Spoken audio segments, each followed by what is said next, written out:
Network is here. Oh, no punches! I'm real revolutionary right now. Support this man, Black Media. He makes sure that our stories are told. Thank you for being the voice of Black America, Roland. Stay black. I love y'all. All momentum we have now, we have to keep this going. The video looks phenomenal. See, there's a difference between Black Star Network and Black-owned media and something like CNN. You can't be Black-owned media and be scared. It's time to be smart. Bring your eyeballs home. You dig?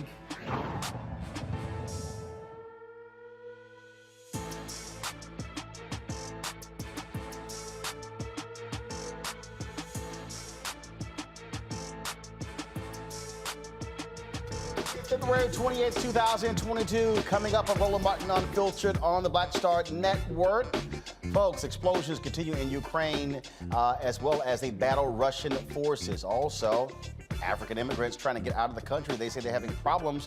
And also, a basketball player from Maryland, he is stuck there. He's trying to also get out. We'll talk to his parents on the show as well. Plus, we'll talk with the deputy spokeswoman for the State Department, Jelena Porter, as well. So lots of stuff to cover. And we'll also have a Russian Black relations expert talk about what's happening there as well. So we got it all covered for you, all different perspectives. You do not want to miss this conversation. Estee Lauder fires one of their senior executives for posting a joking, racist meme. Yep, he made $10 million last year. He ain't got a job right now. I keep trying to tell these people, stop tripping. A New York man gets a new trial after spending 24 years in prison for a crime he says he did not commit. Also, tomorrow's the beginning of Women's History Month and Black Women's Appreciation Day. We'll talk with Dr. Avis Jones-DeWeaver about how everyone can help Black women overcome challenges so they can be more successful. Also, in our Fit, Live, Win segment, we're talking about Black skin care. Do you know what kind of skin you have and how to best care for it? We'll have an expert who'll break it all down for you. Folks, it's time to bring the funk on this last day of Black History Month. Well, we celebrate Black History every day, so it really don't matter. On the Black Star Network, let's go. Whatever the miss, he's on it. Whatever it is, he's got the scoop, the fact, the find. And when it breaks, he's right on time and it's rolling. Best believe he's knowing. Putting it down from sports to news to politics. With entertainment just for kicks, he's rolling. It's on go, roll, y'all. It's Roland Martin, rolling with Roland now.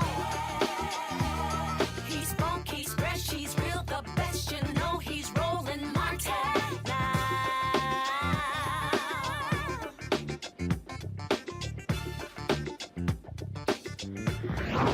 Martin.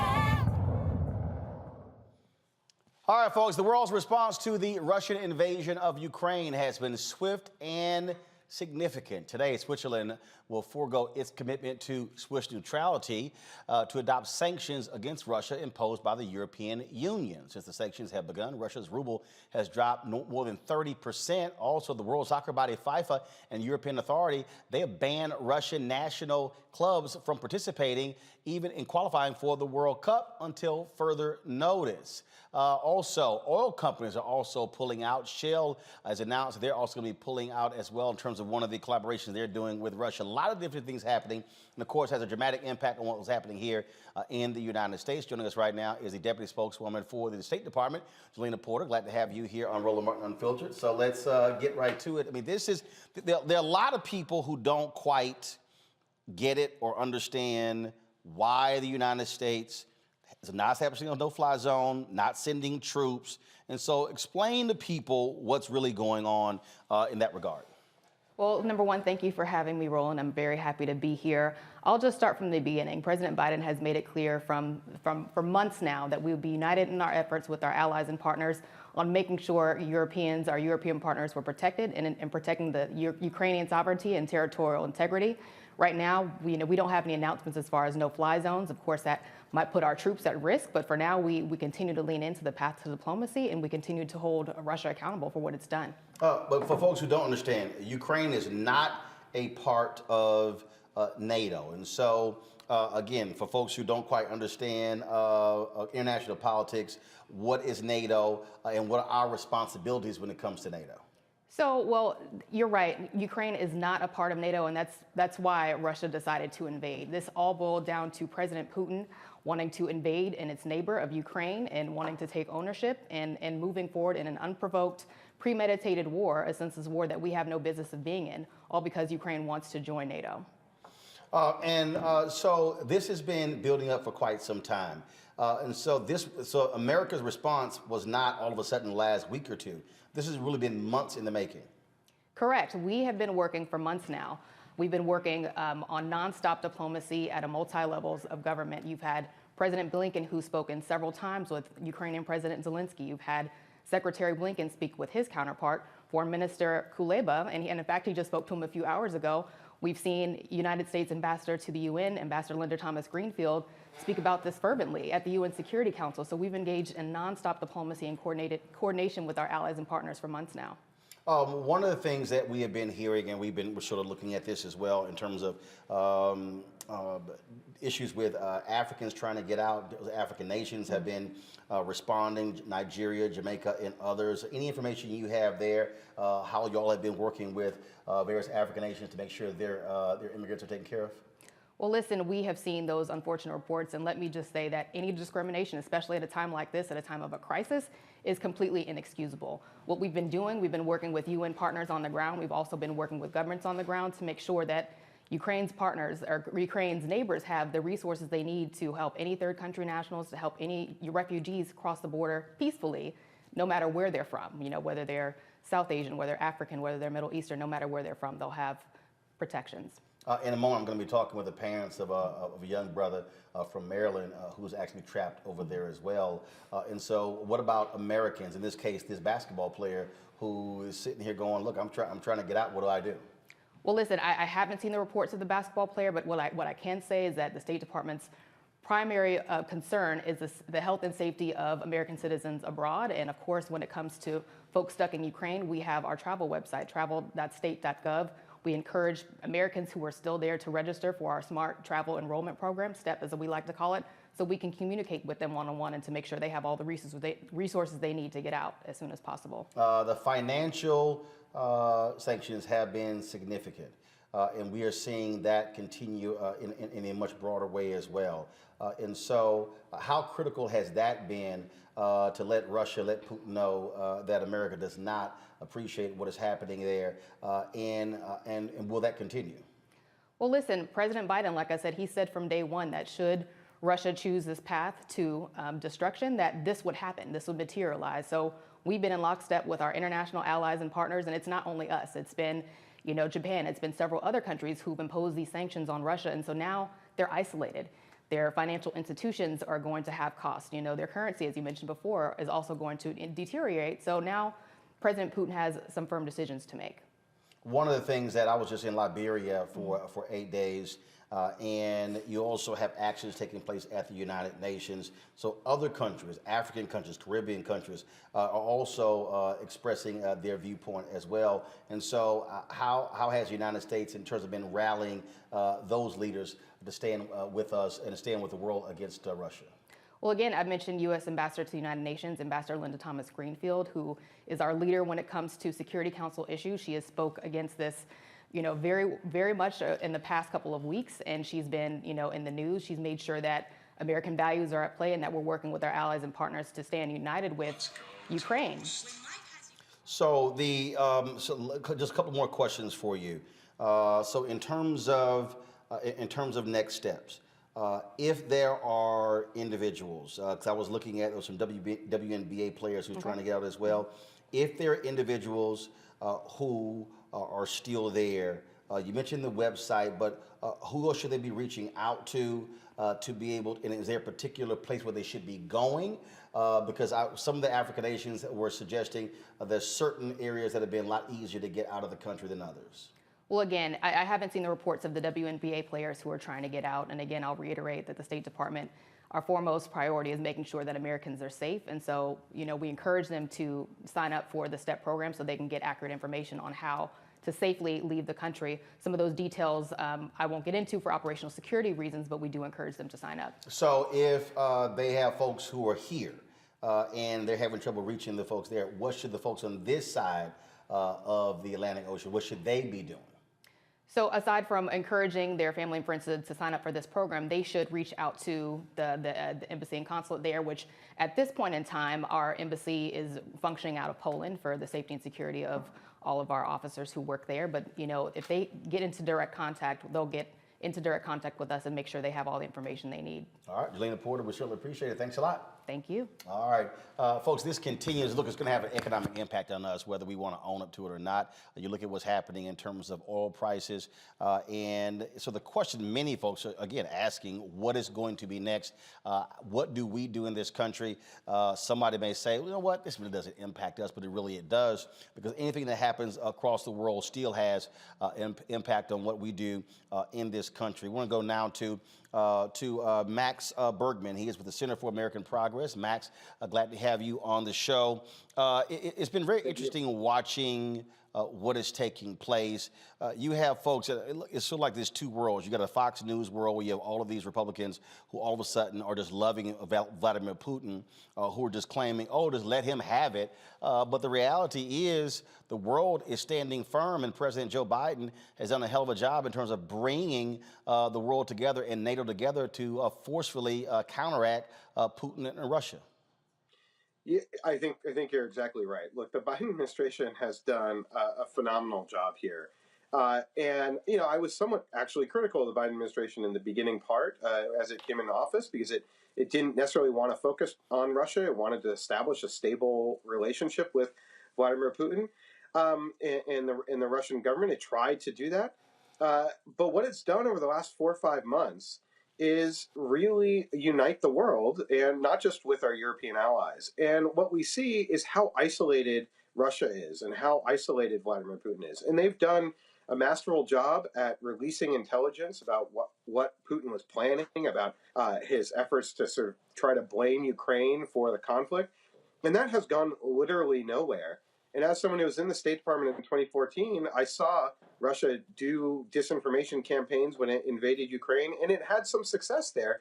And this time, not at all. And the world has stood up and has really taken incredibly strong action against Russia. And I think most analysts are really shocked at how strong the response is, but that's due to the Biden administration, to its nonstop efforts over the last few months. You've got some folks who are saying, I mean, again, I'm listening to some of these right-wing nuts. Oh, why aren't we sending in troops? Why aren't we doing a no-fly zone? Do they not understand that when America gets involved in a war, it takes it to another level? Right. And you know, I am as empathetic as anyone with, you know, people on Twitter and social media wanting to do something, wanting to help Ukraine. You know, I've been to Ukraine multiple times, and you know, just my heart goes out to the people of Ukraine. But establishing a no-fly zone means war with Russia. And war with Russia means war with a peer nuclear power. And when Vladimir Putin puts his nuclear forces, increases the alert level on his nuclear forces, that's sending a clear message. And we don't know how that would unfold. And so I think, you know, that's why President Biden did, I think, a very smart thing in simply taking the option of the U.S. intervening militarily to defend Ukraine. I also think there's a lot of just practical constraints here. The U.S. Air Force isn't right there. It would take a lot of effort for us to establish a no-fly zone. That means and of course, let's not forget Donald Trump pulled 12,000 U.S. troops out of Germany. Right. Well, and then there was also just the lack of building a strong alliance over the last 4 or 5 years. And I think in particular, what I am super concerned about is that the Russians may respond to our economic sanctions with cyber attacks back against the United States. And we spent the entire Trump administration not really doing anything on cybersecurity, not investing in the resilience that we need to really stand up to Russia, not preparing for an event for this sort of situation. And so, you know, we wasted a lot of time under Donald Trump. We weren't focused on the right things. Our alliance was divided. And Biden has done a lot in the last year, but in order to build the sort of cyber resilience to sort of uproot Russian intelligence operations that have been targeting the United States for a long time, we needed to get to work much earlier, and we should have seen the writing on the wall in 2014 and 2016 when they attacked our election. All right, then. So one of the last question for you, Max, and that is, again, for the people who say, man, look, this has no material impact on those of us in the United States, explain to them why that's simply not the case. So this has a tremendous impact on the United States and on us because, look, what was at stake here was that if Russia could get away with simply invading a smaller democratic country, then big countries can start to invade smaller countries. And this is what we saw, I think, really eloquently expressed by African countries at the United Nations General Assembly, where we don't want a world where borders can just be redrawn because you have a stronger military. And we sort of forget that we live in actually, while there's conflict and violence, a fairly stable world where borders are respected, sovereignties are respected. And if not, then we're returning back to kind of a pre-1945, pre-World War II era. And that's just a really violent, dangerous place. And that's not a world that we want to return to. So I think that's sort of one of the main reasons. But it also goes to just sort of broader concerns about European security, about a democracy that's and if we allow a democracy to just be dismembered, then where does Vladimir Putin stop? So I think that this conflict has been a real wake-up call for, I think, everyone around the world about the importance of democracy, about the importance of democracy sticking together, because they face real challenges from autocratic states around the world. All right, then. Max Bergman, we surely appreciate it. Thank you so very much. Thank you. Folks, we talked about people who have been impacted by this, and we're going to go to a break. We come back, we're going to talk with the family of a young man who's a basketball player there in Ukraine who is stuck there. He is trying to get home, and so when we come back, we'll talk with his parents right here on Roland Martin Unfiltered on the Black Star Network.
Don't you think it's time to get wealthy? I'm Deborah Owens, America's Wealth Coach, and my new show on the Black Star Network focuses on the things your financial advisor or bank isn't telling you. So watch Get Wealthy on the Black Star Network.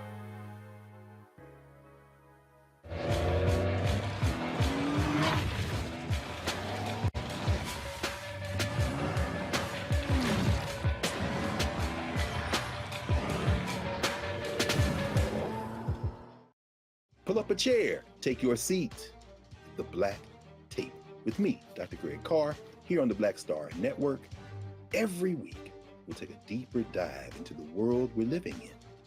Join the conversation only on the Black Star Network. Hey, I'm Antonique Smith. Hey, I'm Arnez J. Hi, this is Cheryl Lee Ralph, and you are watching Roland Martin, Unfiltered. I mean, could it be any other way? Really? It's Roland Martin.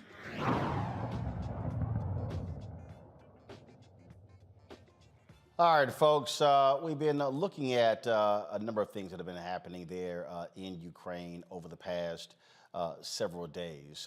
And one of the stories that jumped out was a young man who plays basketball there, who was all of a sudden caught in the middle of this. He played basketball at Indiana University, and again, it's one of those stories that when you see it, you're going, oh my goodness. You don't necessarily think about people who have been in these various countries.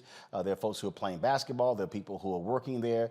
We've seen the stories. We've been talking about these African immigrants who have been there as well. And so all of a sudden, when war breaks out, it's what happens? What happens to them? What do they do? And so right now, I want to talk with the parents of this young man, Pammy and Michael Morgan. How you doing? How are both of you doing? Pretty good. How you doing? Glad to have you on the show. And so Maurice Mocreek is your son. Tell us, where is he now? How is he? When have you last talked to him? He actually just FaceTimed me. And first of all, thank you for having us. And really giving all praises to the Most High that he was actually to get through to me and tell me that he is free. He is in Moldova. He actually got through and he is in a vehicle on the other side of the border. Right. So in a vehicle on the other side of the border. So how long has he been there? How long has he been playing there in Ukraine? He's been playing in the Ukraine for several years with several different teams, but this particular team, he had just left here on the 18th of January. And so I'm just told that we actually have Maurice on the phone. Maurice, how you doing? I'm doing great. How are you? I'm quite sure you doing a heck of a lot better than I am. You been safe? Yeah, I'm safe and sound now. I'm so happy to be out of Ukraine, and now I'm heading to Romania.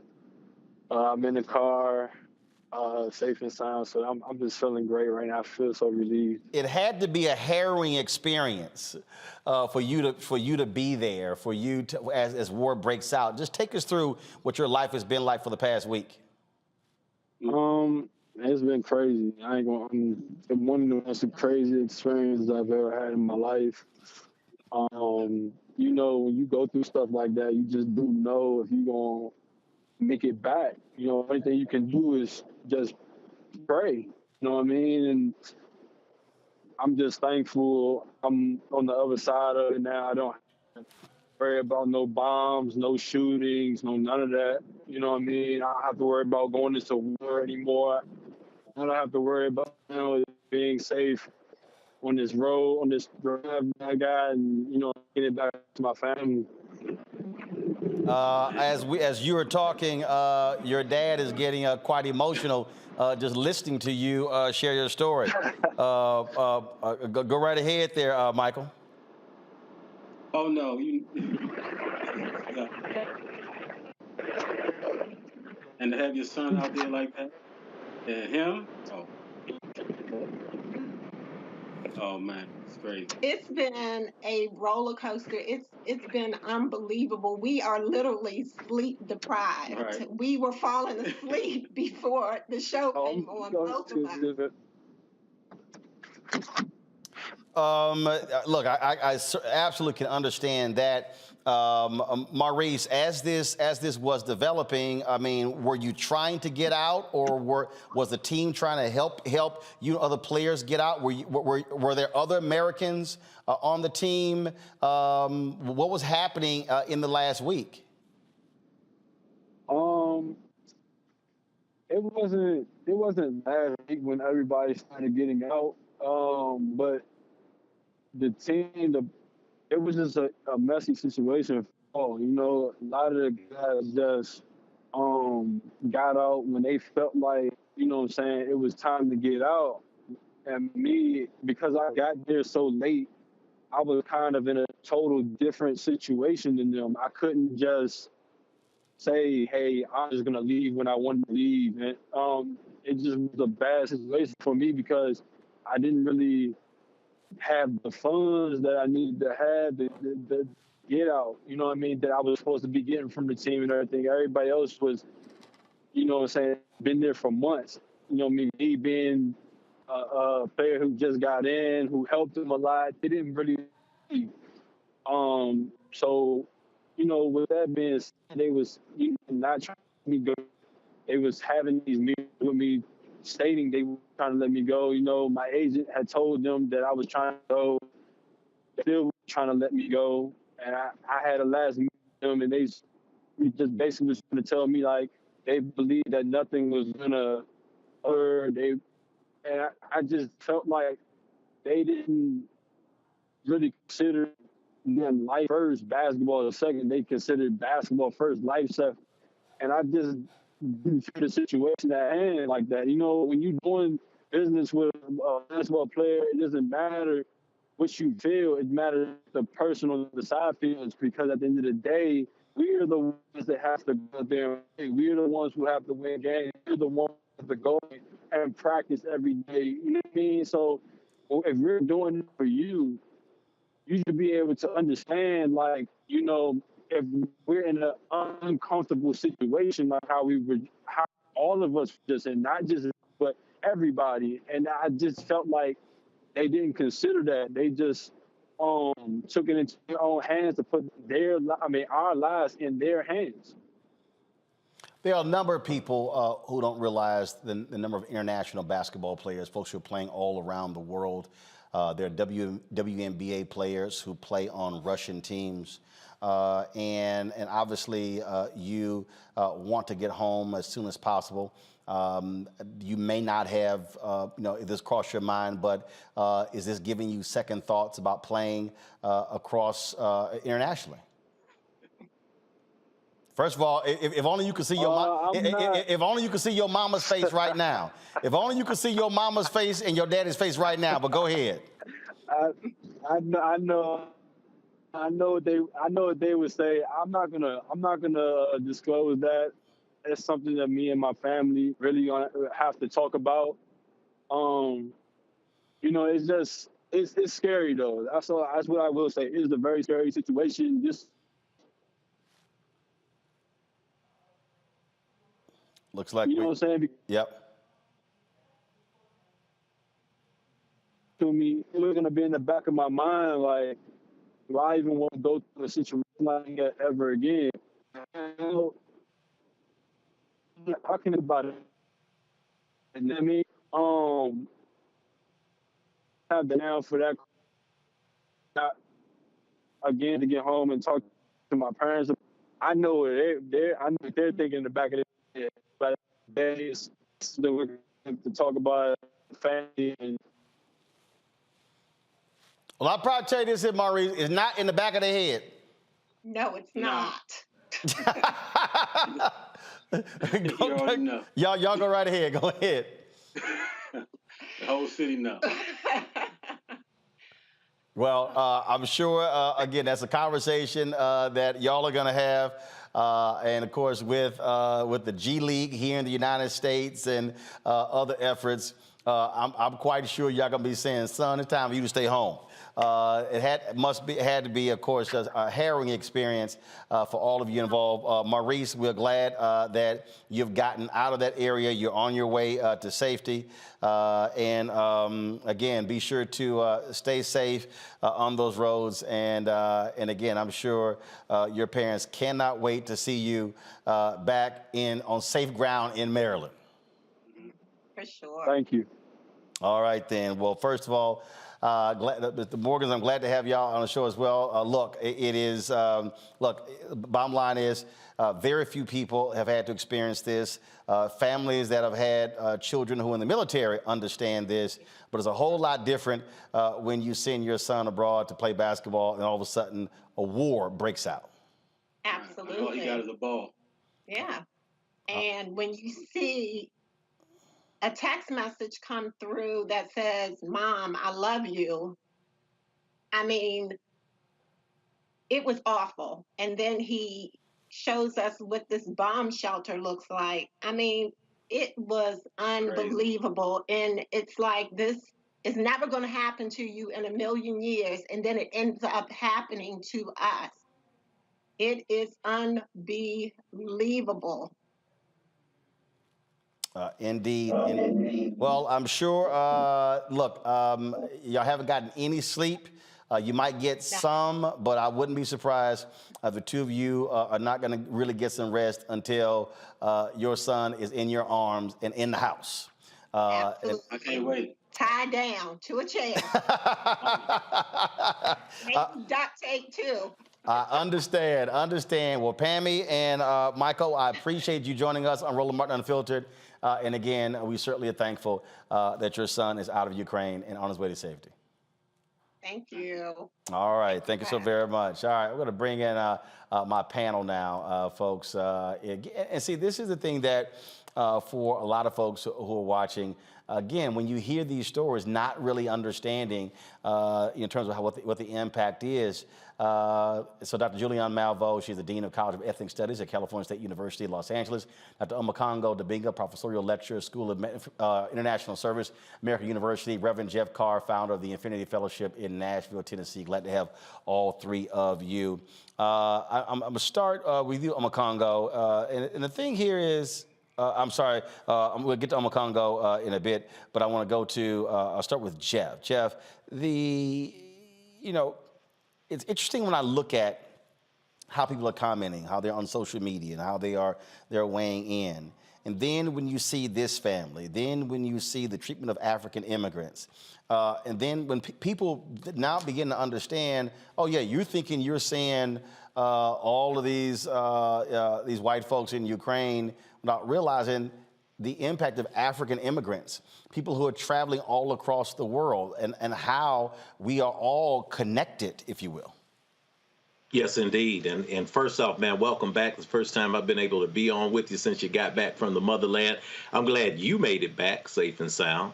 And I'm so glad I speak to the family, especially Brother Creek's family, the Morgans there, that they recognize and remember and know that the entire Roland Martin Unfiltered universe right now, online on every social media platform, they're sending prayers. We are proclaiming a safe journey. We're making sure that as soon as possible, your son is going to be in your home. Everything is working together for the good. All of that is in alignment. So just know that people from all over the world who watch this show on Black Star Network are covering you and protecting you right now. And we proclaim in advance that this is going to be a great situation that everyone is going to learn from. 2010, Haiti. I was down there on a project we were building for a space that had collapsed, an orphanage there in the Delmas 22 neighborhood. And we were down there building, and there was a presidential election coming right after the earthquake. It was when Michael Martelly got elected. And right up to that election, when you talk about a war, it can happen with turmoil around political elections as well. And I'll never forget this feeling of being stranded. I try not to manifest fear. I'll say the only thing I fear is not reaching my goals in life. But buddy, when you're in an armored car with an escort, trying to move through crowds, and every single person is trying their best to get to an airport so they can just get to Miami, just get 45 minutes across the water, there is no feeling like being caught and trapped in a foreign place that you're not used to, and you don't have access to resources to get out of there.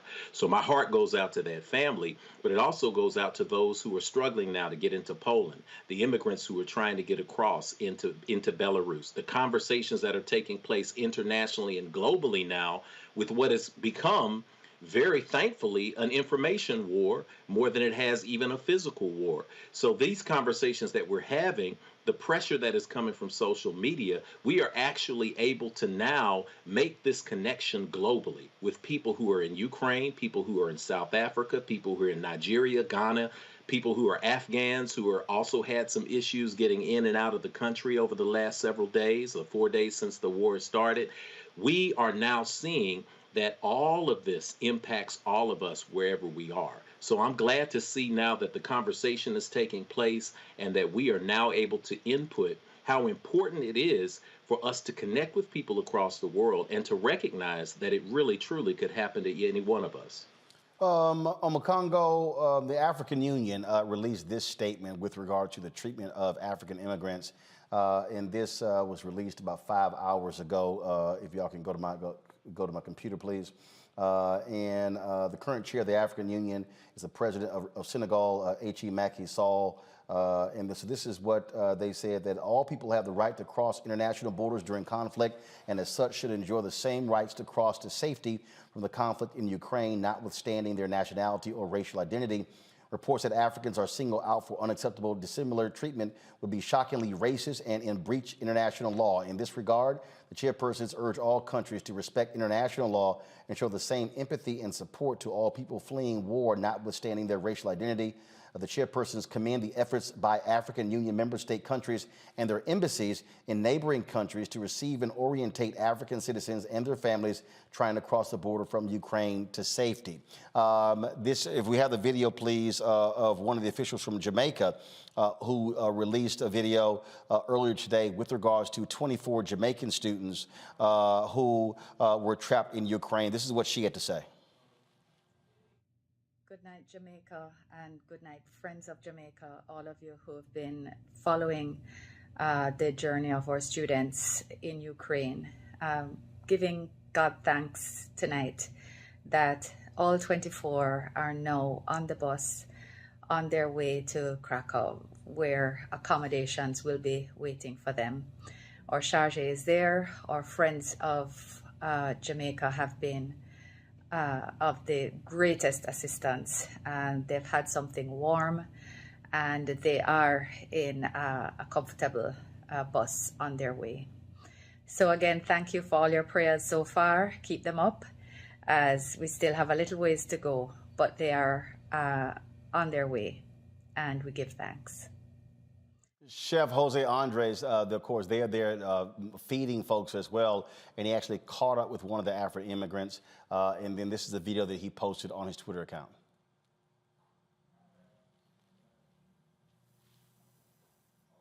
I just met her here. She's been walking, like many others, for many hours, if not many days, because the situation is difficult to leave Ukraine to come because it's no cars, no gas, and many other issues, I guess.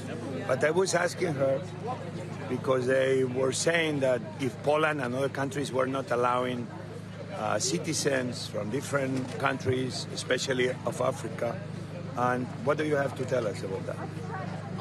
We didn't actually face any problem coming here. We just got to the border and we entered. And then we just had to stamp our visas and everything. And yeah, it was sorted out. So I met some people from Congo that were with her. I saw some people from Jamaica. I saw people from India, from different countries around the world. But I've seen people from different countries in Africa. And I agree with her. Everybody's telling me, no problem. So don't worry, we're trying to do, the government of Poland, other governments, they're trying to do the best to take care of the people. And thank you for sharing this with you, and best of luck. Go ahead. Makongo, again, when you hear these stories, it's important for us to let these countries know, no, you're not going to sit here and let 280,000 Ukrainians cross the border, but deny African immigrants. Absolutely. And quite honestly, Roland, it disconnects to your whole trip to Liberia. And it's great to see you. And thanks for everything you did on this trip to build this diasporic connection. I've heard so many African Americans talk about, oh, that's their war. We don't have to care about that. We don't got time to think about that. But there's Black people over there as well. And we have seen with other embassies, African embassies that have stepped up, we have to take care of our own, because when it comes down to it, folks will abandon us at the slightest opportunity that they have. I'm really wondering if there are Italian students and students from the UK and places like that, and Irish students who had no problems possibly getting across the border. It's not fair and it's not right. And furthermore, we have to understand that, as he mentioned, people from Congo, from all over the world, if we don't step up to demand that we are treated with respect at every step of this juncture, people are going to step all over us. But right now, people who are from the Ukraine and people across the Ukrainian diaspora in America are calling for us to stand with them and fight with them and pledge solidarity with them. And I do, 100%. I don't want to see any sovereign nation get taken over. I don't want to see anything that Putin's doing as it relates to his monstrous and dictatorial inclinations to try to take over the world. I don't want to see that put on Ukraine as well. But look, it goes both ways. If you want to get that empathy from us, you got to make sure that you're treating everybody the same. And so I commend those African nations that have stepped up to help take care of the South Africans and the other folks there who are having those troubles. And for all the black folks out there, we got to understand that we are part of a global community. The whole trip to Liberia was about that. You're welcome there as family, as an African son. And we are across the world. And right now in the Ukraine, like I said, I support the Ukrainian people 100%, but we got to make sure that we get our support there as well, because if we're all in this together, we really got to be all in this together. Julian, we're seeing folks at Reuters and Al Jazeera are reporting of these African immigrants, Nigerians and others, saying they've been video of actually African immigrants being kicked off of trains in Poland as they were trying to flee. This is an Al Jazeera headline. Nigerian students reported guards giving priority to Ukrainians on evacuation trains and denying entry to Poland, which has taken in 327,000 Ukrainians. Roland, first of all, welcome back. Great work in Liberia. We're really happy that you were there. And you underscored a point about our connections. The fact is that we do live in an international world. What happens here happens there. What did Dr. King say? The mutual garment, mutuality. And that's where we are. So given that, we as Black folks have to care about what's happening in Ukraine. And as Omakongo says, we also have to step up for our Black folks, brown folks who are stuck in Ukraine and who are essentially experiencing global anti-Blackness. And that's what it is global anti-Blackness.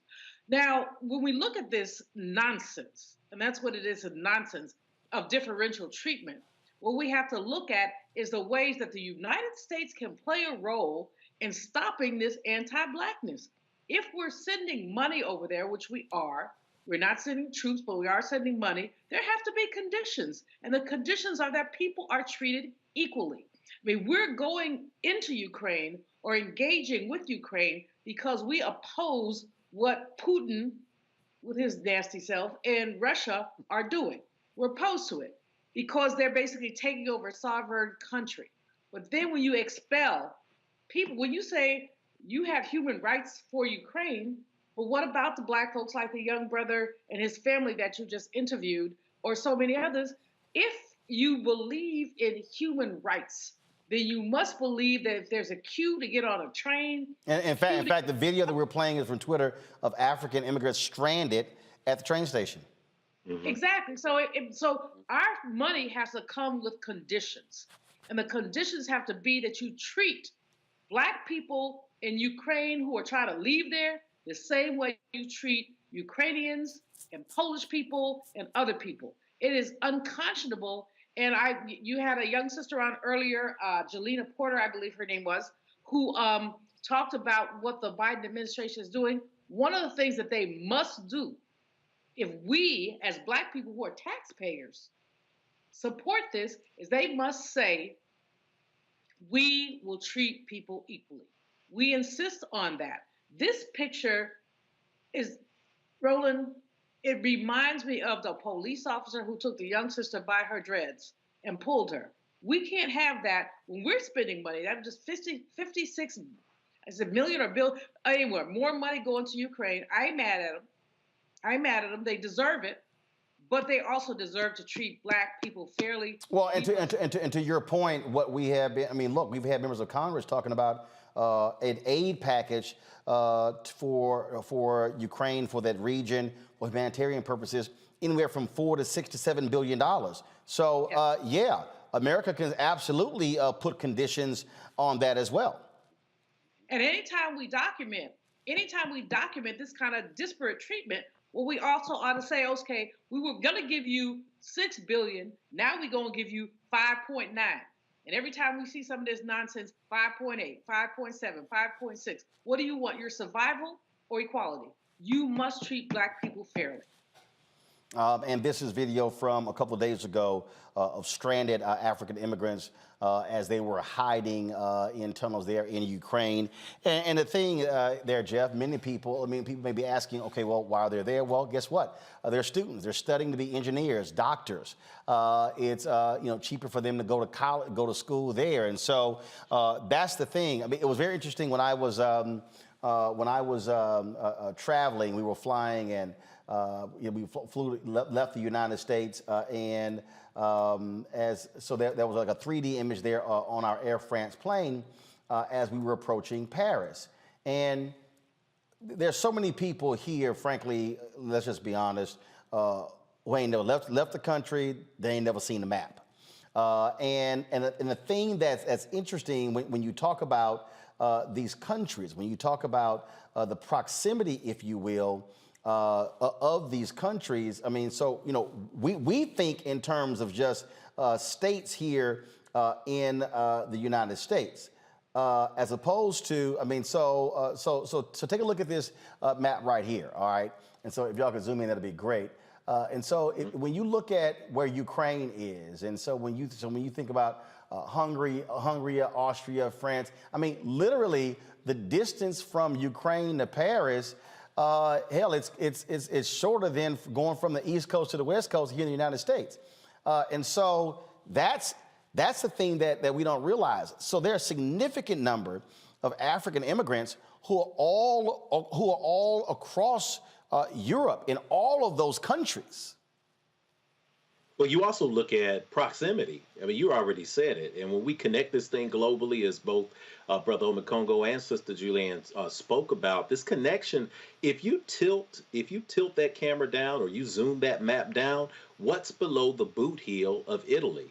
You see North Africa, right? We're not far away. We're not talking about a country that is separated from a continent like we're separated here in America. This diaspora notion of understanding who we are and how we are connected is important anytime we analyze geopolitics and we say, where's Ukraine? What does Ukraine have to do with us? Well, look, Ukraine regionally is on the top to the north of Africa. Yeah, so on this map right here, right here, you'll see it. So you'll see Ukraine is at the top there, and then you'll see, Algeria, Morocco. Yeah. So when you look at where Turkey is and where Syria, Iraq, and all of a sudden you go into Egypt, Libya, Algeria, Tunisia, Morocco, yeah.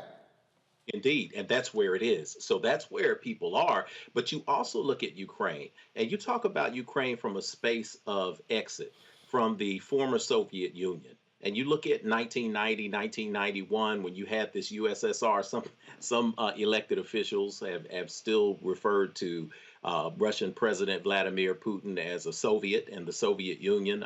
That there's got to be a memo to go out for that for elected officials. But when you talk about them proclaiming their independence in 1990-91, what do they have to offer to the world? This is why you have to understand supply chain issues.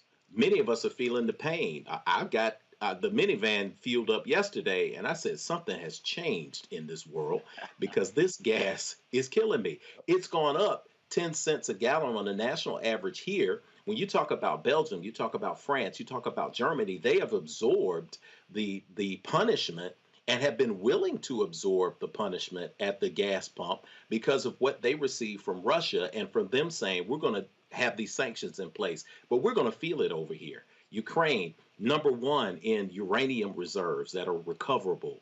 Number one in Europe in the production of ammonia. You want a clean house around the world. That's going to affect the supply chain. Number three in the production of corn. How do you like your corn? Do you want to be able to roast some corn this summer? This is a supply chain issue for the entire world, and this is why we have to come together to understand that a country that you don't really hear about in our daily conversation is also responsible for 75,000 pounds of beef production every single year, something that affects the agrarian economy all over the world. This is a key piece of real estate, and that is why Vladimir is over there, Putin, on the rest of Europe to try to gain control of this space. Thankfully, we have this conversation going in a place like this. This is how powerful the internet is. Absolutely. I want to go to Kimberly St. Julian Varnon. She is an expert in race and blackness in USSR and also is a review editor for H Ukraine. And so glad to have you here. First and foremost, just give us your thoughts and perspective on the racial dynamics that we are seeing play out there as these African immigrants are trying to get out of Ukraine, the resistance they're getting in Poland and how they're being treated. So for people who have no understanding of this part of the world. Thank you for having me. And unfortunately, for someone who does know a lot about this part of the world, this isn't surprising. The issues of racism that we're seeing at the Polish border in particular, but there are also some reports out the Hungarian border. I was worried about this last week when the threat of war was possible. So Ukraine, unfortunately, and Poland and Russia, all of them have problems with anti-Black racism, but also anti-Roma racism. But Ukraine also does have a very large African student population. There's also an Afro-Ukrainian population. And so what we're seeing playing out at the border is kind of the worst case scenario. You have the chaos of war. You also have a very understaffed border, bureaucracy in both Ukraine and in Poland. And so I've been following online some of the videos that have been posted about what's going on at the border. And so the racism that we're seeing, it's not surprising. It's actually, kind of to be expected.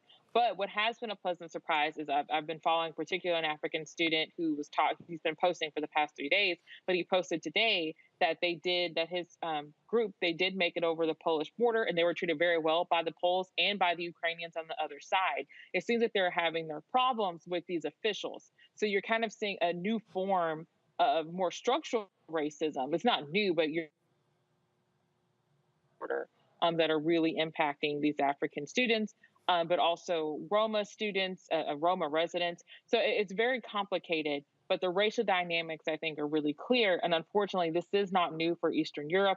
Poland has had problems with anti-Black racism. And just, in December, we saw Syrian refugees freezing to death on the Belarus-Polish border because Poland wouldn't let them in and Belarus didn't want them. So unfortunately, this was predictable just from that episode alone in December, but from the long history we've seen, especially over the past 10 years, of kind of anti-Black racism in this part of the world.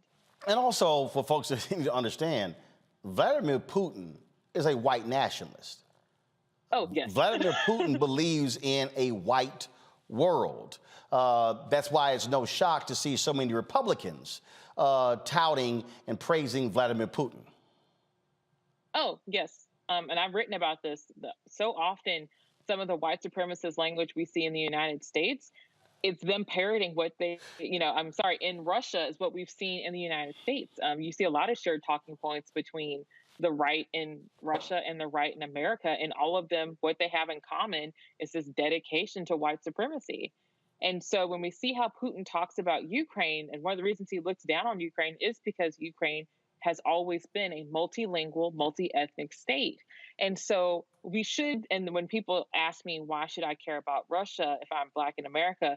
Because Putin's talking points become the talking points of bots that are undermining our democracy in 2016, right? So we have to pay attention to this because he's using American understandings of race and white supremacy to undermine our democracy, but also to harm people of color inside of Russia.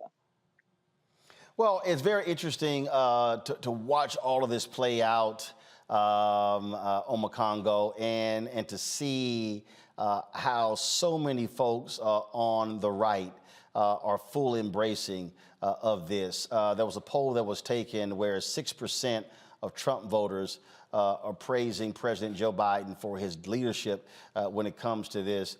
And it's interesting. So, Bill Maher said last week that we should really be sensitive and to really try to persuade the people who voted for Trump. And I'm going, no.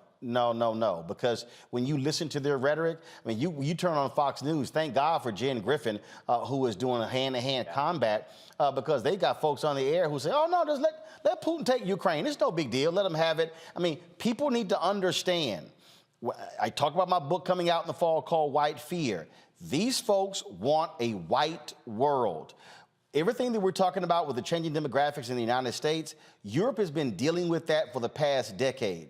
And there's been a severe backlash in France, in Italy, in Germany, in all of these countries of African immigrants coming because also the white folks are dying off. Yep.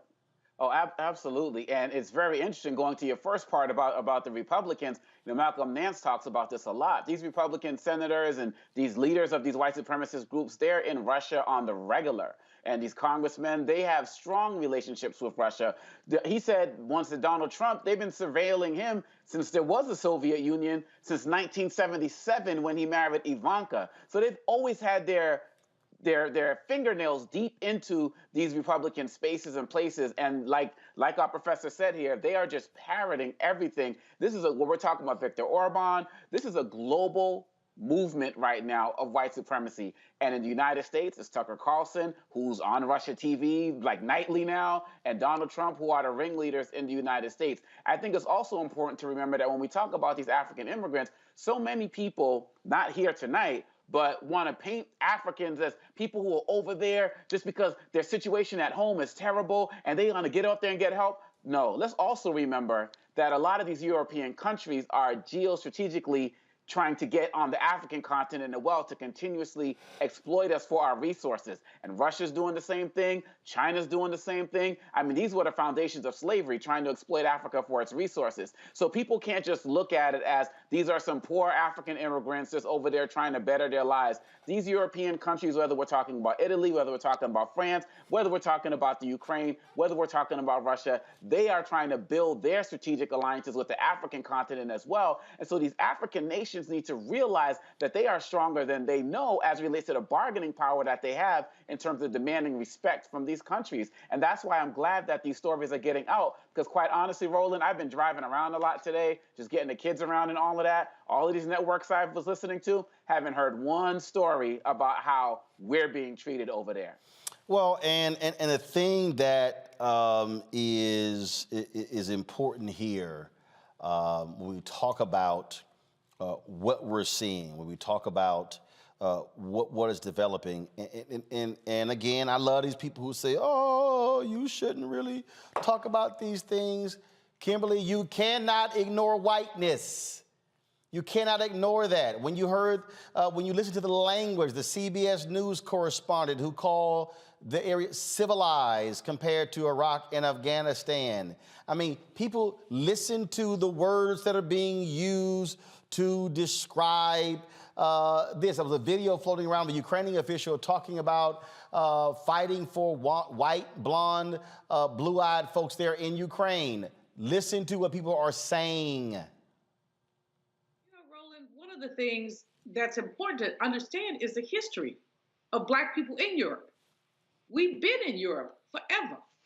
There's documentation from the 16th, 17th century when they were taking our people to Europe. So to act like we're foreigners, no, just like we built these United States, we have been woven into European history, and the ignorance that flows from mainstream media is galling. Kimberly? I agree. And I think it's important to recognize, like, there is an Afro-Ukrainian population, and they've been there, for decades. There is a large Afro-Russian, population. So when people like to portray Ukraine as white, they're erasing these populations, but as I said on social media, let's understand, like, this is also about proximity to whiteness, and Ukraine has only recently been recognized as white. So this Ukrainian, member of government who was saying, white, blue-eyed children, there actually aren't that many white, blue-eyed children in Ukraine, but also this is a new ability to claim whiteness that Ukraine hasn't had for years. Ukraine suffers from white supremacy just as, African American suffers from white supremacy. So these people of color in Ukraine are constantly being erased in this conversation. And it's really harmful to them. Jeff? Yeah, indeed. I wanted to ask Dr. Kimberly because thank you so much for the work that you put in and the context that you're bringing to the conversation. Is there organization amongst people of African descent in Ukraine? Are there organizations that are pushing to make sure that there are equal rights there? What does the landscape look for global people of African descent there in Ukraine or Eastern Europe? So unfortunately, and this is a problem when you work in Eastern Europe, in general, particularly Ukraine and Russia, which is where I focus, you don't actually identify as a race when it comes to census materials and things like that. So we don't have a specific number. And if you know, how can you claim systematic racism if you don't have a number, right? So there are some groups that I've seen, like particularly at particular universities where there's a large contingent of African students, like in Lviv and Kiev and Kharkiv. And Kiev and Kharkiv are being bombarded right now. But there also is like a small but growing community for Afro-Ukrainians. And I know there's one based in Kiev. So you do have these small groups, but they just don't have enough pull to kind of, get these resources that are really necessary that they need at the border. So what I've been trying to do through my social media is to compile consulate and embassy resources for various African countries for these students who, once they get to the border, they have a contact number or some type of information that they can have with them. But also when people have asked me, I have a cousin who's in Sumy, which was bombarded heavily for the past few days, where can they go? I have to say stay, because trying to get from Eastern Ukraine or Western Ukraine right now is very difficult. So I think the social media presence is actually helping. So for those of us who aren't on the ground in Ukraine right now, we're still doing our part to help them because they don't have those concrete groups on the ground. All right, then. Well, look, we certainly appreciate you joining us to offer perspective on this. We're going to continue to certainly watch what happens there. Kimberly St. Julian Varnon, thanks a bunch. Thank you. All right, folks, got to go to a break. We come back. An Estee Lauder executive made about $10 million last year. Then he decided to share a racist meme on Instagram. He ain't got no job today. I'm explaining to you exactly what took place. We'll show that to you. Also, breaking news. We were supposed to have Grambling head coach Hugh Jackson and new offensive coordinator Art Briles on today's show to talk about his hiring. Briles has now resigned. We'll tell you about that and discuss it as well. You're watching Roland Martin Unfiltered right here on the Black Star Network.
Hi, I'm Dr. Jackie Hood Martin, and I have a question for you. Ever feel as if your life is teetering and the weight and pressure of the world is consistently on your shoulders? Well, let me tell you, living a balanced life isn't easy. Join me each Tuesday on Black Star Network for A Balanced Life with Dr. Jackie. We'll laugh together, cry together, pull ourselves together, and cheer each other on. So join me for new shows each Tuesday on Black Star Network, A Balanced Life with Dr. Jackie.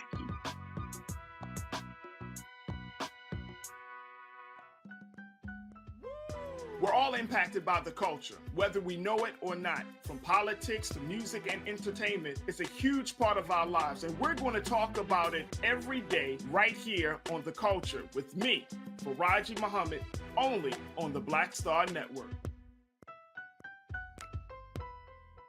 Hi, I'm Eric Nolan. I'm Shantae Moore. Hi, my name is Latoya Luckett, and you're watching Roland Martin Unfiltered.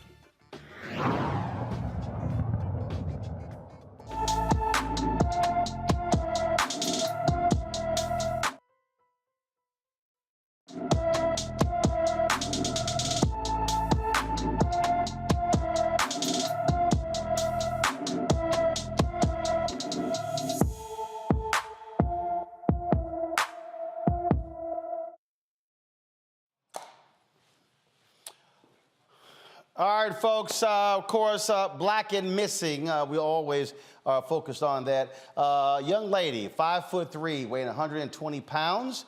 Has been, of course, black hair, brown eyes. Lexus Leonard, been missing from Baltimore since February 23rd. Again, missing from Baltimore City. Folks, if there's any information regarding her whereabouts, 301-396-2525. 301-396-2525. So please, if you got any information, please call the Baltimore City Police Department. All right, some breaking news out of Grambling. We were supposed to today talk with Hugh Jackson, who is the head football coach at Grambling, about the hiring of Art Briles, of course, who is the former head coach at Baylor, who was fired after a massive sex scandal there involving a number of players who were accused of raping students. Again, very lurid charges. He's been out of football really for the last 6 years. He coached, he got hired by a Canadian team, then was let go because of the outrage. And when he got hired at Grambling, that caused a lot of controversy. Doug Williams, the great at Grambling, stated that he could not support the team whatsoever. A lot of stuff going back and forth. Over the weekend, Hugh Jackson, who is, of course, the head football coach there, released this statement through his foundation, laying out the reasons why he chose to offer the job to Art Briles. And so what that letter says, folks, is this. And again, it came from his foundation. The Hugh Jackson Foundation has been dedicated to fighting against all forms of sexual abuse and exploitation, as well as other forms of racial and social bias. We have a clear understanding of the role that coaches and others who have a position of trust play in the lives of those they meet. Then he also said the recent hire of Coach Briles is a testament, scroll up please, is a testament to the importance of these key factors: forgiveness, redemption, and enlightenment. That took place over the weekend. I got a phone call, though, last night that Briles was out as the offensive coordinator, and about shortly before 6 p.m., a Grambling spokesman announced that Briles had resigned as offensive coordinator. The thing here, Julian, that I said to a number of different people was that a lot of sports outrage, obviously, over Briles being hired. But I said, look, folks got to remember, Grambling is a state institution. So the hiring has to get approved by Board of Regents. I said, once the politicians start weighing in, that is going to change. That's exactly what happened here. And so today, Briles stepped down. A lot of people have been very critical of Hugh Jackson and Grambling for hiring Art Briles because of his role there at Baylor. Your thoughts? It happened, of course, 6 years ago. There still is a standing lawsuit. But should Briles be given a shot to coach football again at a major university? Roland, not at this time. As long as the lawsuits are still there, there is something that's unresolved. There are people who are aggrieved, who are suing. Hiring him at a state university is a challenge, and it will be challenged. The memo from Hugh Jackson is a good memo. It talks about redemption and forgiveness, and I do think that that is important. People do deserve second chances. But at the same time, I think that when you are talking about a state university where taxpayer dollars are going to support that university, that people have to be enormously cautious about what they bring to the table. And so maybe in 2, 3, 4 years, maybe after the lawsuits are settled, but no, not right now. I think that his resignation was on time. It shows self-awareness. But frankly, I think that those who hired him had their heads in the sand. He may be talented. I'm sure he's talented. You know, I'm not a sports person. But, no, he is. Look, he revived the Baylor football team, brought them to national prominence. It is an absolutely outstanding offensive mind. But the reality, Jeff, everywhere he's gone, efforts to hire him has been thwarted because many people say he should never coach young men again because of the issues with that Baylor football team.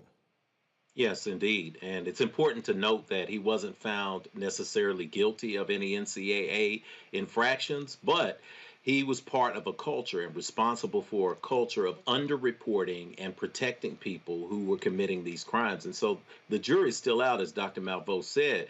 But with redemption in mind, we're seeing a pattern here.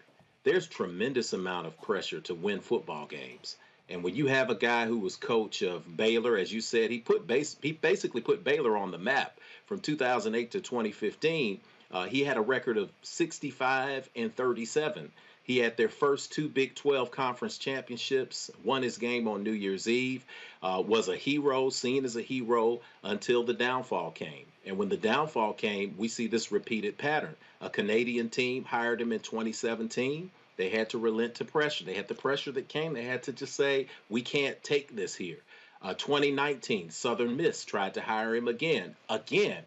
When you get second and third chances like this, I will say it must be nice to get this many chances, right? So you get this chance in 2019. I mean, it must be nice, but 2019, you get another chance, Southern Miss. And Southern Miss said, you know, we're going to cave to pressure and we can't even bring you in.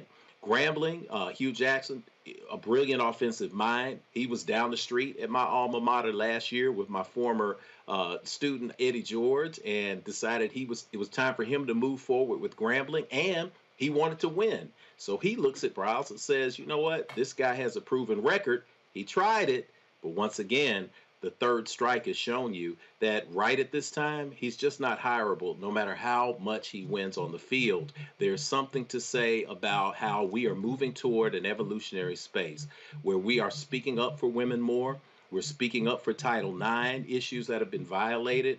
And in this environment right now, it's just not time for him to step back on the football field. You know what, Omakongo? I think what Art Briles is going to have to do is he is going to have to, and again, I've gotten lots of emails from folks talking about how they are singling him out in terms of these reports, how there were many other examples of abuse happening at Baylor that went beyond the 5 cases everybody keeps mentioning. But this is one of the things that, frankly, if you're Art Briles, you're going to have to actually lead your own battle to clear your name because that has to take place. I just don't think, even it being 6 years later, I think 5 years from now, he's going to get criticized. He is going to have to undertake a massive campaign for people to actually look at the facts of what happened. If he says he doesn't deserve to get all the blame for what took place, he's going to have to fight that battle himself. I just don't see any program being able to hire him and not get any criticism as a result. Yeah, and you're absolutely right. And that's what I've been thinking throughout this whole story. What has been his path to redemption publicly? Because there's a lot that he could have been doing on his own to help rebuild his reputation, and I haven't seen much, especially with these lawsuits still pending. I think that if he's going to join a university or of any sort again, he's going to have to come in at a lower level. I don't understand why he would just be given this head coaching spot, right? I mean, come in and start to work your way up. No, it's not a head coaching spot. In fact, he even offensive coordinator. He even was a head coach for a couple of years at a high school. So he's not coming back in as that. But again, what you're seeing here, folks, are saying in no capacity. I mean, look, he can come in as an assistant coach. They're saying, no, you can't be on the staff at all. Yeah, and I look, this is where we're at nowadays. I mean, look what happened with Felicia Rashad and, you know, her impeccable reputation and the backlash she caught just for expressing a small level of support for Bill Cosby. So that that great story at Howard turned into a scandal. And this is not even close to what Briles has been involved in as a leader of men. Look at Juwan Howard just a couple of weeks, 1 or 2 weeks ago. People are talking about when you're responsible for leading people, what type of culture are you creating? And Briles hasn't seemed to be able to create anything different wherever he goes. And this is just not that climate, Roland. People are going back nowadays and pulling up stuff you did in college, pulling up stuff you did in high school, social media things. They will not let you forget anything. And another point that you made, which is extremely important, is the fact that oftentimes individuals will get caught up in other issues that are larger university-wide, and the university is always going to take care of itself first. particularly when it comes to dealing with us who might be on the staff as faculty or coaches. We're pretty much expendable. So Browse has a lot of work to do. I think, quite honestly, he needs to go into a non-sport space and really start to build a platform that's based on showing real respect for women and real respect for creating men who are leaders, and leave the sports thing alone, because this is never going to go away. It's just like you said, 5 years from now, we're still going to be talking about it. So he needs to build his credibility somewhere else. He needs to get these lawsuits taken care of, and he just needs to realize that when it comes to this issue, society is unforgiving. It's just not like how it was 10, 15 years ago. And I think that is the case. And so, again, we were scheduled to actually have Coach Hugh Jackson and Coach Art Briles on Roland Martin Unfiltered today to go through all of these various issues. But shortly before we went live, we got the notice, the official notice. I've actually known for 24 hours. We got the official notice that Art Briles has stepped down as the Offensive Coordinator at Grambling State University. Folks, got to go to a break. We come back. Oh, crazy as white people. What happens when you are a major executive at a makeup company? You made almost $10 million last year. You decide to get cute, and you post a racist meme. You about to lose your job. You about to lose your job. He ain't about to. He done lost his job. I'll explain next, right here on Roland Martin Unfiltered, the Black Star Network. Don't forget to support us in what we do, folks. And that is, please join our Bring the Funk fan club. Download our app, Black Star Network app. Download it on all the platforms: Apple phone, Android phone, Apple TV, Android TV, Roku, Amazon Fire, Xbox and Samsung TV. And of course, you can also join our Bring the Funk fan club. Every dollar you give goes to support what we do, and that is, of course, $RM Unfiltered. Venmo is RM Unfiltered. Zelle is Roland at RolandSMartin.com. PayPal is rmartin Unfiltered. You can also send a check or money order to P.O. Box 57196, Washington, D.C. 20037, 20037. I'll be right back. See you in a minute.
Pull up a chair, take your seat.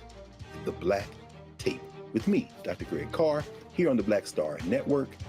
Every week, we'll take a deeper dive into the world we're living in. Join the conversation only on the Black Star Network.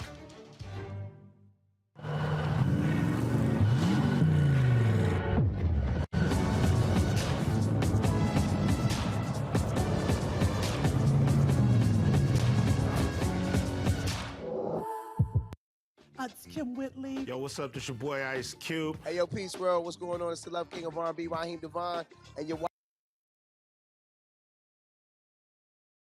I'm Chrisette Michelle. Hi, I'm Chaley Rose, and you're watching Roland Martin Unfiltered.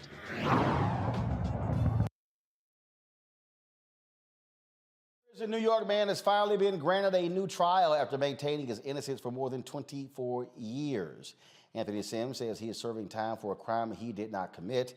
He was convicted in 1999 of killing a Chinese immigrant in Brooklyn. Sims says his friend was responsible for the shooting and ironically was a lone witness at the 1999 trial. Now a new witness's account has opened the doors for the new trial. No official date has been set. Also, folks, the Missouri School Board reverses the decision to ban Toni Morrison's book, Bluest Eyes. In January, the Wentzville School District banned the book after one parent complained about the book's content. A lawsuit was filed by the ACLU challenging the ruling, demonstrating books by white heterosexual authors exploring the same subject matter remain available to students. 10 days later, the school board reversed the decision. This is one of many school districts trying to ban books white parents say are pushing critical race theory. Julian, these things are happening, and what's stupid to see these largely Republican legislators, these white legislators, support this. One parent complains, and all of a sudden, oh my God, the world has ended. What shall we do? And so let's just start banning books. Again, these white folks are losing their minds. No, they never had minds. What they're doing is sitting there clutching their pearls. Oh, it's so horrible that my child would learn about Black people, that my child would learn about rape or incest. These people are so clueless that it's beyond ignorant, Roland. The fact is that the resistance has come, as a sister from Ukraine was talking earlier about the shifting demographics, not only in the United States, but also all over the world. As the demographics have shifted, white folks are clutching their pearls and saying, oh my, white supremacy is falling. Oh, hell yeah, white supremacy is falling. And that's why we have at Cal State LA, the second college of ethnic studies in the nation. That's why we have folks who are taking us from margin to center, in the words of the late, great Bell Hooks. That's why this is just nonsense. One parent should not be able to stop a book. Okay, tell your child they can't read the book if you want your child to be ignorant, but do not sue the whole school system. We're putting an inordinate burden on the educational system when these vapid white parents are resisting reality. And that's what they're doing, is resisting reality. It's not critical race theory, it's culturally responsive teaching. That's what people are doing, because critical race theory is not taught in K through 12. But this was their strategy. Omakongo, I kept telling people this. I said their strategy had nothing to do with critical race theory. It was to group anything and everything under that banner, anything dealing with diversity, anything that's Black, anything that was their whole strategy. That's right. I mean, we're talking first grade books about Rosa Parks, books about Malala, like anything with Black and brown they went for. I know one of these congressmen has a list of over 800 books that he wants to ban. And the sad part is, Roland, is that they are still winning. I'm in these schools every single day, K to 12, public, charter, private schools. These teachers who I've been working with for years now, they're even scared to even think about introducing a lesson because of the backlash. I talked to one 6th grade teacher who said a parent told him, yeah, talk about Dr. King, that's cool, but don't talk about Malcolm. You know, he's one of the bad guys. And, you know, they feel so emboldened to be able to go and do this. And that particular teacher, he wasn't like, well, I'm going to teach both. He ended up doing it, but he was like, I don't know what to do because I don't want to lose my job. I don't want my school to end up as a social media hashtag. And these teachers are getting burned out because they don't feel like they're getting enough support. So with this story with the bluest eye, we have to understand that, and kudos to whoever fought to get that back on the shelves. But quite honestly, Roland, we have to do that for every single book in every county, for every state, because they are not going to stop. And I'm working with the American Association of School Librarians right now, and they're telling me stories about how they're getting reported for bringing up things like people are looking at possibly putting cameras in classrooms in some of these schools. I'm going down to Kentucky in June to work with the librarians down there. This is a fight, and as soon as we drop our guard, we're losing because we dropped our guard. And now that we've seen where they're at with this, we can never let our guard get dropped again because they will ban everything. And now they're adding LGBTQ plus studies into all of this as well because they know start with Black people, and when you can get away with that, then we can lump it all in. We got to keep fighting every single day. And you're right, Roland, you've been warning us about this. And Jeff, look, when you look at the folks who are behind me, Ida B. Wells Barnett, when you see her, Harry Belafonte celebrating his 95th birthday. We'll actually be in New York City broadcasting live tomorrow from his celebration. Of course, James Baldwin as well. I mean, look, the bottom line is they do not want any of this. If you sitting here trying to stop Dr. King from being taught, oh, you could forget